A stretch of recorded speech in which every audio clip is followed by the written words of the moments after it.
শিক্ষার্থীরা, আজকে আমি এমন একটি প্রশ্ন সমাধান করব যে প্রশ্নটা প্রায় স্টুডেন্ট সমাধান করতে পারে না, অনেক জটিল প্রশ্ন। আর প্রায় সময় স্কুলে এবং বিভিন্ন জায়গা থেকে আমাকে মেসেজে বলে যে স্যার এই প্রশ্নটা সমাধান করে দেন। আমি আজকে এই প্রশ্নটি সমাধান করে দিচ্ছি, সবাই মনোযোগ দিয়ে খেয়াল করো। দেখো প্রশ্নটা কি দেওয়া আছে, x³ - 1/x³ = 4 হলে দেখো যে x - 1/x = 1। আর এই ধরনের একটা প্রশ্ন আমাদের 3.3 3.2 এ আছে জার্মান বইয়ের মধ্যে। সেখানে প্রশ্ন ছিল মূলত এরকম, x - 1/x = 1 হলে দেখাও যে x³ - 1/x³ = 4। তার উল্টা এই প্রশ্নটি আমরা এই জটিল প্রশ্নের সমাধান করব। দেখো কিভাবে করি। দেওয়া আছে x³ - 1/x³ = 4। x³ কে ভাঙানো যায় না। দেখো পাওয়ার 3, কিন্তু সমাধান যেটা করতে যাচ্ছে তার পাওয়ার 1, তার মানে পাওয়ার বড় থেকে ছোট দিকে গেছে। এই টাইপের একটা প্রশ্নের সমাধান আমরা ইতিপূর্বে করছি, যেখানে 50টির মতো প্রশ্ন লিখছি আমি। সেই জায়গায় এই টাইপের বিষয়গুলোর বর্ণনা আমি দিছি। এখানে আমি নতুন করে বর্ণনা দেবো, তোমরা পারলে ভিডিওটা দেখে নিবে কিভাবে সমাধান করছি। আর এইখানে সেটাই আমি সরাসরি অ্যাপ্লাই করতেছি। দেখো তো এই দুইজনের মধ্যেই মাইনাস চিহ্ন আছে, আর আমরা জানি যোগ বিয়োগ আকারে যদি ভগ্নাংশের ক্যালকুলেশন করতে যাই তখন আমাদেরকে লসাগু করে করতে হয়। এই x³ এর নিচে কোনো কিছু দেখা যাচ্ছে না, তার মানে এখানে 1 আছে। 1 আর এই x³ এর লসাগু করলে x³ হয় লসাগু। এই জায়গায় 1 আছে, এই 1 দিয়ে যদি তুমি x³ কে ভাগ করো, x³ কে যদি 1 দিয়ে ভাগ করো কত আসে, x³ আসে। তো সবাই বুঝে, যেহেতু আমরা 9-10 এর স্টুডেন্ট, তার মানে আমাদের এই ব্যাপারে ধারণা আছে, তাই তো? আমি আর বেশি বিশ্লেষণ করব না। তাহলে এখানে থাকতেছে কত, 1 দিয়ে ভাগ করলে x³ আর x³ গুণ করলে x³। ছোটবেলায় যেটা আমরা শিখছিলাম, হর দিয়ে ভাগ, লব দিয়ে গুণ। আমরা হর দিয়ে ভাগ করছি, x³ পাইছি, সেই x³ এর সাথে এই x³ কে গুণ করে লিখছি মাইনাস মাইনাস। x³ দিয়ে যদি আমি x³ কে ভাগ করি 1 হয়, 1 আর 1 গুণ করলে এই সেই 1 হয়, সমান সমান 4। পরের নাই, দেখো সূচকের একটা সূত্র আছে আমাদের 4.1 এর মধ্যে, বেস সেম হলে গুণাকারে থাকলে, যে বেস সেম গুণাকারে আছে, তাহলে তাদের উপরের যে পাওয়ারটা আছে সেই পাওয়ারগুলো যোগ হয়ে যাবে। এই সূত্রটাকে আমরা যদি এখানে অ্যাপ্লাই করি, আমরা দেখতে পাচ্ছি উপরে আসতেছে 3 আর 3 যোগ করলে 6, a minus a say minus 1 a say 1। x³ টাও যেহেতু এখানে ভাগ আকারে আছে, অপোজিটে গেলে গুণ হয়ে যাবে, সমান সমান 4 এর সাথে গুণ করলে 4x³। এরপরে যে করণীয় সেটা হচ্ছে চলকগুলোকে আমরা বাম পক্ষে নিয়ে আসবো, সবাইকে বাম পক্ষে নিয়ে আসবো। x⁶ আর এটা হচ্ছে x⁵, অর্থাৎ x³ এটাকে আমরা এই সাইডে নিয়ে আসলে ছিল পজিটিভ, হয়ে যাবে নেগেটিভ। -1 এই সে -1 = 0। এখানে দেখো 3টা পদ আছে, আর আমাদের একটা সূত্র জানা আছে যেখানে 3টা পদ আছে। সূত্রটা খেয়াল করো, a² - 2ab + b² = a - b²। পদ কয়টা, 3টা। প্লাসের সূত্র আছে, আমি মাইনাসটা নিছি কেন, এখানে দেখো মাইনাস দেওয়া আছে, এই কারণে আমি মাইনাসের সূত্রটাকে চয়েস করছি। এই সূত্রের সাথে আমি এটাকে মিলাবো। দেখো তো এখানে আছে a², দেখো আমি এটাকে a² আকারে লিখতে পারি কিনা, a³ পাওয়ার আবার গুণ করো, কেন আমরা একটা সূত্র জানি, পাওয়ারের উপর পাওয়ার যদি থাকে, বেসের উপর পাওয়ার, তার উপর আবার পাওয়ার যদি থাকে, তাহলে তাদের মধ্যবর্তী সম্পর্কটা, অর্থাৎ এই দুইজনের মধ্যবর্তী সম্পর্কটা হচ্ছে কত, গুণ আকারে PQ। তার মানে পাওয়ার সাথে পাওয়ার সম্পর্ক হচ্ছে গুণের সম্পর্ক। এবার আসো, তাহলে দেখো এইখানে আমরা x এর উপর পাচ্ছি কিউব, তার উপর পাচ্ছি স্কয়ার, গুণ করলে 3 দুগুণে 6 হয়, মাইনাস মাইনাস। সূত্র অনুসারে এখানে কত লেখা, 2a সে 2। তারপরে a বলতে এই প্রথমটাই তো, অর্থাৎ দেখো যাকে স্কয়ার আকারে লিখেছে সে এখানে স্কয়ার ছাড়া, আমার এখানে x³ লেখা, আমি তাই x³ লিখলাম ইনটু। এখানে আর অবশিষ্ট কত রয়েছে, 2 দিয়ে 4 কে ভাগ করে দাও, কত আসে দেখো, 2 আসে। কেন? গুণ করলে 4 হয়ে যায়। তার মানে আমি এখান থেকে একটা সিদ্ধান্ত নিতে পারি যে a স্কয়ার মাইনাস 2a, এটার নাম আমরা b বলতে পারি। যে b এখানে ছিল সেই b পরবর্তীতে কি আকার আছে? স্কয়ার আকারে আছে। সেই হিসাবে আমি এই 2 কে লিখতে পারি 2 স্কয়ার। প্রশ্ন হলো এই 2 স্কয়ার তো এখানে ছিল না, আমি প্লাস আকারে আনছি, তাই এটাকে বাদ দেওয়ার জন্য মাইনাস আকারে লিখতে পারি। দেখো যোগ বিয়োগ করলে আবার আগের লাইন চলে আসছে, a - 1 এসে -1 ইকুয়াল 0। তাহলে এতটুকু কি জন্য করছি? a - b হোল স্কয়ার মিনার জন্য, অর্থাৎ a - b হোল স্কয়ার লেখার জন্য। দেখো তো এই লাইনটাতে কি আসতেছে? a - b whole square equal, দেখো এতটুকু পর্যন্ত সূত্র মিলে গেছে। a - 2 স্কয়ারটা ওই সাইডে গেলে -2 স্কয়ারটা +2 স্কয়ার হয়ে যায়, অর্থাৎ কত হচ্ছে? 4 হচ্ছে। -1টা ওদিকে গেলে +1। এইটুকু আশা করি সবাই বুঝে গেছো। পরের line x³ - 2 whole square equal, এই জায়গায় দেখো 4 আর 1 যোগ করলে 5 হয়। এইটুকু নিয়ে আশা করি কারো কোনো আপত্তি নাই। পরের লাইন x³ - 2 স্কয়ারটা যদি ওই সাইডে চলে যায় তাহলে কত আসছে? √5। পরের লাইন x³ ইকুয়াল 2 দিয়ে গেলে 2 প্লাস √5। এই জায়গাটা হচ্ছে মূল টার্নিং পয়েন্ট। ম্যাক্সিমাম স্টুডেন্ট এখান থেকে এই পর্যন্ত অনায়াসে করতে পারে, কিন্তু এরপর সিদ্ধান্ত নিতে পারে না। কেন? কারণ আমাদের প্রশ্নে দেখো এখানে x³ আছে, এখানে কোনোভাবে তুমি কিউবের সূত্র অ্যাপ্লাই করতে পারবে না। এটার জন্য আমি একটা ফর্মুলা এখানে আমি বলবো না, তোমরা ভিডিওটা দেখে নিতে পারো। সেটা হচ্ছে আমি যে 50টি প্রশ্ন দিয়ে যে ভিডিওটা তৈরি করছিলাম 3.1-2 এর উপর, সেই ভিডিওটা দেখলেই বুঝবে এটার একটা ব্যাখ্যা দিছি। এখানে আমি যদি ব্যাখ্যা দিলে অনেক বড় হয়ে যাবে। আমি একটা যুক্তি ব্যবহার করব, জায়গা লাগবে, আমি এটা মুছে দিচ্ছি। দেখো আমি যদি এই জায়গায় এসে 2 প্লাস √5 কে কিউব আকারে লিখতে চাই, তাহলে একটা एग्जांपल রাফ হিসাবে নিতে পারি 1 প্লাস √5, বুঝার জন্য নিচ্ছি হোল কিউব। দেখো তো কি আসতেছে? a³ প্লাস 3ab, এখানে a square into b plus 3ab square plus b³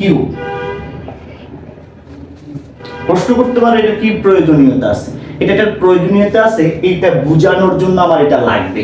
যেহেতু এই প্রশ্নটা অনেক জটিল টাইপের প্রশ্ন, এটা যদি ক্লিয়ার করতে না পারি তাহলে এইখানে এসে তোমরা ভেজালে পড়ে যাবে, সমাধান করতে পারবে না। দেখো তো এই জায়গায় কত আসছে? 1 এর উপর কি দিল? 1 প্লাস 3, এই সেই 3, 1 প্লাস কি দিল? 1, 3 আর 1 গুণ করলে 3, এই √5 সাথে থেকে গেছে, প্লাস 3 √5 এর উপর স্কয়ার দিলে 5 হয়, প্লাস √5 হোল কিউব মানে তো সবাই জানে, তারপর আমি একটু ব্যাখ্যা দিয়ে দিই। √5 ইনটু √5 ইনটু √5, কয়টা √5 হবে? 3টা √5 তোমরা জানো। তারপর আমি একটু করে দিচ্ছি, √5 মিলে একটা পূর্ণ সংখ্যা 5 আর এসে √5, তাহলে কয়টা হচ্ছে? 5টা √5। তাহলে কত আসছে আমাদের? 1 প্লাস 3 √5, এখানে কয়টা? 8টা বানাই দিই, 8টা √5 প্লাস 3 × 5 = 15। ক্যালকুলেশন করলে আমি দেখতে পাচ্ছি 8 √5 প্লাস 16। তার মানে আমি একটা মিনিমাম সংখ্যা ধরছি। কিভাবে চিন্তা করছি এটা দেখো, এই জায়গায় √5 আছে, √5 তো একটা অমূলক সংখ্যা, তুমি এটাকে অন্য ছোট কাটো ভেঙে কোনো সংখ্যা লিখতে পারবে না। তার মানে সবচেয়ে ছোট সংখ্যা হিসেবে আমি √5 পাচ্ছি, √5 কে ভাঙা যাচ্ছে না, তাই √5 রাখছি। এরপর সবচেয়ে নিম্ন সংখ্যা হিসেবে আমি 1 কে ধরছি, ধরে দেখতেছি যে কিউব করলে কত আসে। দেখতেছি যে 1 প্লাস √5 কে কিউব করলে 16 8 √5 লাগবে, 16 প্লাস 8 √5। কিন্তু দেখো আমি যে এখানে কিউবটা বাদ দিব, এখানে হোল কিউব আসতে হবে তো, কিন্তু হোল কিউব আসতে হলে এখানে যে রেজাল্ট আসবে সেটার মান হচ্ছে 8 √5 প্লাস 16। এটা তো আমার কাছে নাই। তাই আমি একটা চালাকি করব, এই জায়গাটা একটু বুঝার, ভালো করে খেয়াল করো। এই জায়গায় কিসের সময় আটকে যাবে, এই জায়গায় পারে না বলে এটা সলিউশন সবাই করতে পারে না। তাহলে দেখো এখানে এসে আমি আমার টার্গেটটা ফিল আপ করবো, 16 এটা বের করব কিভাবে দেখো তো। 8টা রুট 5 এখানে আছে কয়টা, একটা রুট 5, তাহলে 8টা রুট 5 পেতে কি করতে হবে, আমাকে 8 দিয়ে গুণ করতে হবে। তাহলে 8 দিয়ে এটাকেও গুণ করলে কত আসে, 16 প্লাস 8 রুট 5। এই জায়গাটা আশা করি ক্লিয়ার হয়ে গেছে। আমি 8 দিয়ে কি জন্য গুণ করছি এবার বুঝতে পারছো, এটা মিলানোর জন্য। এর পরের লাইন সবাই একটু মনোযোগ দিয়ে শোনো। পরের লাইনে এসে দেখো তো আমি এটাকে লিখতে পারি 8x³ সমান সমান, আমাদের একটা টেকনিক ছিল যে এর পরে এসে 3টা লাইন খালি রাখতে হয়। টেকনিকটা এখানে আমরা সেটা অ্যাপ্লাই করতেছি। দেখো তো যেহেতু এখানে করে ফেলছি, ওই ভিডিওতে আমি টেকনিক হিসেবে 3টা লাইন খালি রাখার কৌশল দেখাইছিলাম, নিচ থেকে সলিউশন করার কথা বলছিলাম। কিন্তু এখানে যেহেতু আমি রাগটা করে ফেলছি, আমাকে আর কষ্ট করতে হবে না, আমি এটা দেখে দেখে এখানে বসাইতে পারতেছি, সেই সুযোগটা আমার কাছে আছে। দেখো এই জায়গায় কত পাচ্ছি আমরা এখানে ক্যালকুলেশন করলে, 16 কে এই যে 16 8 রুট 5 কে আমরা লিখতে পারি 1 প্লাস 8 রুট 5 প্লাস 50। এর পরের লাইনটা দেখো আমি নিচ থেকে লিখতেছি, প্রথমে এটা লেখা হয়েছে এই যে এই লাইনটা, এরপর লেখা হয়েছে এই লাইনটা, এখন লিখবো এই লাইনটা। কত আসতেছে 1 plus 3 root 5 plus 3 into 5 plus 5 root 5। একটু উপরে লিখি আমি। পরের লাইন দেখো, এর পরের লাইন 8x³ ইকুয়াল, তাহলে এইটুকু পর্যন্ত আমি লিখছি এখানে দেখো। এর পরের লাইনটা দেখো, এই লাইনটা লিখবো আমি, অর্থাৎ এই লাইনটা কত আসতেছে 1³ প্লাস 3 ইন্টু 1 উপর square into root 5 plus 3 into 1 into root 5 তার উপর square plus root 5 whole cube. একটু আশা করি বুঝছো তোমরা। আমি দেখো সিরিয়াল নিচ থেকে 3টা লাইন পরপর লিখছি। আগে যে ভিডিও দেখেছি সেখানে আমি টেকনিক শিখাইছিলাম, এখানে যেহেতু আমি রাগ করে ফেলছি তাই আমাকে আর কষ্ট করে টেকনিকটা এখানে অ্যাপ্লাই করতে হচ্ছে না। পরের লাইন দেখো তো, এই 8x³ কে আমরা 2x হোল কিউব লিখতে পারি, সমান সমান এই লাইন থেকে আমরা সিদ্ধান্ত নিতে পারি এটা মানেই হচ্ছে 1 প্লাস রুট 5 হোল কিউব, অর্থাৎ a³ plus 3a square b plus 3ab square plus b cube মানে হচ্ছে a plus b whole cube. সেই হিসাবে আমরা পাচ্ছি 1 প্লাস রুট 5 হোল কিউব। উভয় পক্ষে দেখো সেম পাওয়ার, যদি উভয় পক্ষে পাওয়ার সেম হয় তাহলে পাওয়ার বাতিল। আমরা এটাও জানি যদি বেস বেস মিলে যায় উভয় পক্ষে তাহলে বেস বাতিল করা যায়। এখানে যেটা আমার পাওয়ার মিলছে আমরা পাওয়ার বাতিল করে দিচ্ছি, তাহলে লাগতেছে 2x ইকুয়াল 1 প্লাস রুট 5। এটা হচ্ছে আমাদের 2x plus 2x equal 1 plus root 5।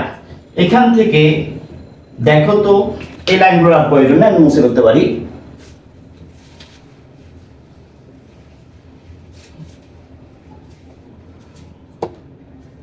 পরের লাইন দেখো তো, x এর মান তাহলে আমরা কত পাচ্ছি 1 প্লাস রুট 5/2। এটা নিয়ে আশা করি কার কোনো দ্বিমত নাই। পরের লাইন আমাদের প্রশ্নের দিকে খেয়াল করো। পরের লাইনের জন্য আমরা দেখো কি তৈরি করতে যাচ্ছি।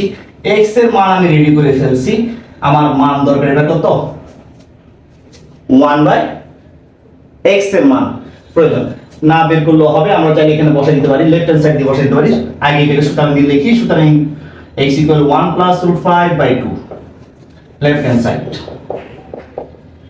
x minus 1/x। দেখো x এর মান হিসেবে পাইছি কত 1 প্লাস রুট 5/2। এই মাইনাসটা এই মাইনাস, উপরে 1 এসে 1, নিচে x এর জায়গায় 1 প্লাস রুট 5/2 লিখতে পারি। এইটুকু নিয়ে আশা করি কারো দ্বিমত নাই। দেখো পরের নাই, 1 প্লাস রুট 5/2 মাইনাস এই সে মাইনাস। দেখো ভগ্নাংশ পুরাটা, তার ভিতরে অর্থাৎ তার প্যাটের ভিতরে দেখো নিচে হরের মধ্যে আরেকটা ভগ্নাংশ, মনে আছে? উপরের ভগ্নাংশ বা উপরের অংশটা ঠিক থাকবে। এই ভাগ চিহ্নটাকে যদি আমি গুণ চিহ্ন দিই তাহলে নিচের ভগ্নাংশটা উল্টে যাবে। এটা আমরা ছোটবেলায় ক্লাস 5-6 এ শিখে ফেলছিলাম। দেখো তো আমি সেই উল্টে লিখে দিছি। আশা করি এইটুকু সবাই বুঝছো, একটু ক্লিয়ার সবাই আশা করি। পরের লাইন সমান, দেখো এইখানে 1 প্লাস রুট 5/2 মাইনাস এই জায়গায় থাকতেছে 2/1 প্লাস রুট 5। আমরা লসাগু যদি করি 2 ইন্টু 1 প্লাস রুট 5, যেহেতু দুজনেই ভিন্ন তাই দুজনে গুণাকারে চলে আসছে। এই জায়গায় দেখো যেহেতু দুইজনে চলে আসছে, এই জায়গায় 2 আছে নাইকে, অর্থাৎ যে আছে সে বাদে বাকি জনের সাথে এটার গুণ হবে। যেহেতু 2 আছে তাহলে 2 বা বাকি জন হচ্ছে 1 প্লাস রুট 5। এই 1 প্লাস রুট 5 গুণ করলে root 5 1 plus root 5 whole square হয়ে যাবে। আশা করি একটু ক্লিয়ার। মাইনাস এই মাইনাস এই জায়গার মধ্যে নাই কি, দেখো 1 প্লাস রুট 5 মিলে গেছে, নাই হচ্ছে 2। এই 2 দিয়ে 2 কে গুণ করলে 4 হচ্ছে। একটু ক্লিয়ার আশা করি। পরের লাইন 2 1 প্লাস রুট 5, উপরে দেখো 1 প্লাস রুট 5 হোল স্কয়ার, অর্থাৎ a plus b whole square সূত্র, এটা আমরা পারি। আমি লিখে দিতেছি a square plus 2ab plus b square minus এই মাইনাস 4 দেখা যাচ্ছে তো না? নিচে 2 1 প্লাস রুট 5 থাকলো, উপরে দেখো 1 স্কয়ার মানে 1 প্লাস 2 আর 1 গুণ করলে 2, তার সাথে রুট 5 গুণ করলে 2 রুট 5 প্লাস রুট 5 এর উপর স্কয়ার মানে 5 মাইনাস 4, 2 1 প্লাস রুট 5। উপরে দেখো যোগ বিয়োগ করলে আমরা পাচ্ছি 5 থেকে 4 গেলে 1, 1 আর 1 যোগ করলে 2 প্লাস 2 রুট 5। এই জায়গায় দেখো 2 কমন নিলে 1 প্লাস রুট 5 থাকতেছে। এই দুইজনের মধ্যে যদি আমি 2 কমন নিই, এই দুইজনের মধ্যে দেখা যাচ্ছে, এই দুইজনের মধ্যে যদি আমি 2 কমন নিই তাহলে এখানে থাকবে 1, এই প্লাস এই সে প্লাস 2 চলে গেলে এখানে থাকবে রুট 5। দেখো সেম লেখা নিচে আছে, উপরে আর নিচে সেম লেখা, কাটাকাটি চলে যাচ্ছে কিনা দেখো তো। 2 সাথে 2, এটার সাথে এটা, তাহলে থাকে কত 1। এই সেই 1 যেটা আমরা এতক্ষণ কষ্ট করে বের করছি, যেটা সলিউশনে ছিল, এটাকেই আমরা রাইট অ্যান্সার বলতেছি। একটু কাজটা করে সবাই বুঝে গেছো, তাহলে আমরা লিখতে পারি কিনা দেখো তো। সুতরাং লেফট হ্যান্ড সাইড সমান রাইট হ্যান্ড সাইড, এগুলো আমরা বুঝতে পারি, আশা করি বুঝে গেছো। সুতরাং লেফট হ্যান্ড সাইড সমান রাইট হ্যান্ড সাইড দেখাইতে বলে দেখানো হলো। আশা করি কঠিন অঙ্কটা ধৈর্য ধরে যারা দেখছো তাদেরকে অসংখ্য ধন্যবাদ। সবাই ভালো থাকবে, সুস্থ থাকবে। যদি মনে হয় যে এই ভিডিওগুলো দেখে উপকার হচ্ছে, তোমার বন্ধু বান্ধবদেরকেও তুমি এই ভিডিওগুলো শেয়ার করতে পারো, তাদেরও কিছুটা হলেও উপকার হবে। সবাইকে ধন্যবাদ। আসসালামু আলাইকুম ওয়া রাহমাতুল্লাহ।